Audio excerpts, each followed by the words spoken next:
Recuerden lo que habíamos visto en la clase pasada, ¿sí? Que para palpar las transversas del atlas nos íbamos a ir en el espacio que queda entre la apófisis mastoides, que es esta prominencia del cráneo que está por detrás del lóbulo de la oreja, ¿sí? Perteneciente al hueso temporal. Nos vamos entre este espacio que se forma entre la rama ascendente de la mandíbula y la mastoides, y que por dentro vamos a, con una proyección, palpar las transversas del atlas. ¿Sí? Tenemos... Un poquito más. Bien, entonces, a nivel craneal, nosotros vamos a poder palpar la escama del occipital. La escama del occipital, ¿sí? Vamos a palpar la escama del occipital, donde nosotros vamos a palpar en su borde más medial una pequeña depresión, ¿sí? Que va a ser el borde posterior del foramen magno, que si nosotros proyectamos nuestro dedo por acá adentro, vamos a estar en la parte más posterior del atlas. Pero, de todos modos, la forma de palpar el atlas va a ser a través de las transversas. Que si yo palpo la parte más prominente, mi primer prominencia a nivel cervical va a ser la espinosa de C2. ¿Sí? Que luego, en una columna fisiológica sin rectificación, el resto de las espinosas serán más profundas. Bien. Y vamos a llegar a una espinosa más prominente, que debería ser C7. Entonces, para yo diferenciar C7, ¿sí?, de T1, ¿sí?, le voy a pedir a mi paciente que flexione el cuello. Permiso, hija. ¿Sí?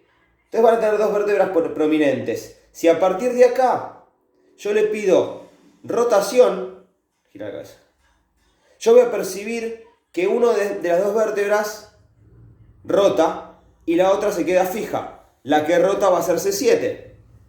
Bien, y a partir de acá, una vértebra para arriba será C6, lógicamente, y como dice ahí en el apunte, si ustedes piden una flexoextensión de cabeza, cuando hacen extensión, C6 se va a esconder. ¿Bien? Por otro lado,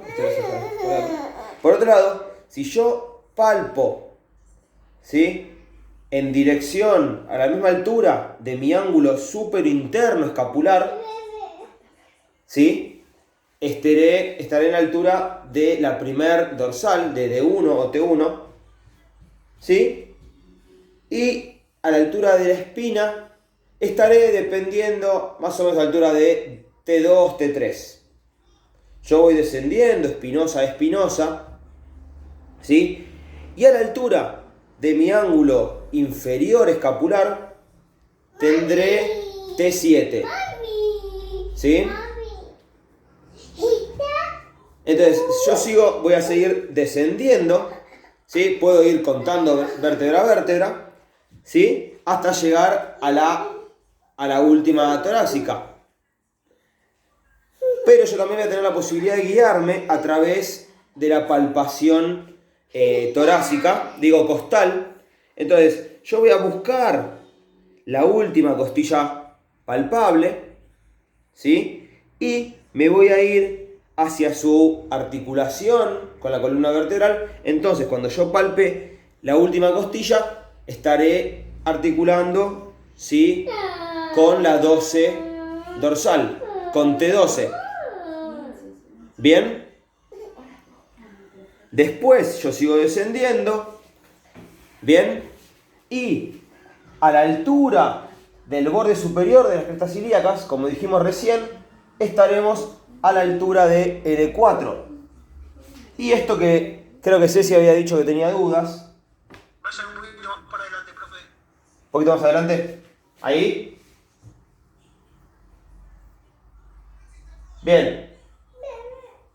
yo voy a tener, en muchos casos voy a poder percibir los famosos agujeritos de Venus, ¿sí? Donde yo voy a palpar, ¿sí? Dos prominencias. Esas dos prominencias que yo voy a palpar van a ser las espinas ilíacas posterosuperiores, ¿sí? En la misma altura de las apófisis espinosas, de las espinas ilíacas. No se ve a esa altura. ¿Cómo? No se ve la mitad para arriba nada más. No se ve dónde estás marcando. Ok, me estaba guiando con el celular, por eso. Perdón. Ahora sí. Ahí sí, perdón. Entonces, repito. Altura de borde superior de crestas ilíacas, L4. ¿Sí? Perdonen.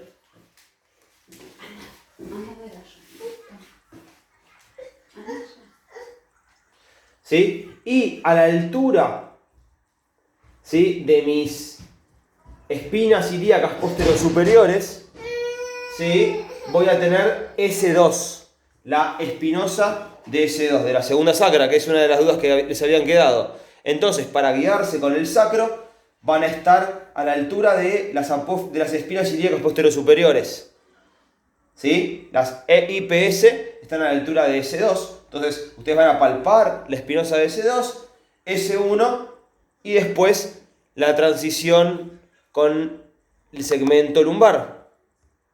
¿Bien? ¿Qué más? Algo también interesante e importante a nivel palpatorio en la zona dorsal, ¿sí? Ustedes van a palpar fácilmente, bueno, más fácilmente o menos fácilmente según cada paciente, las espinosas.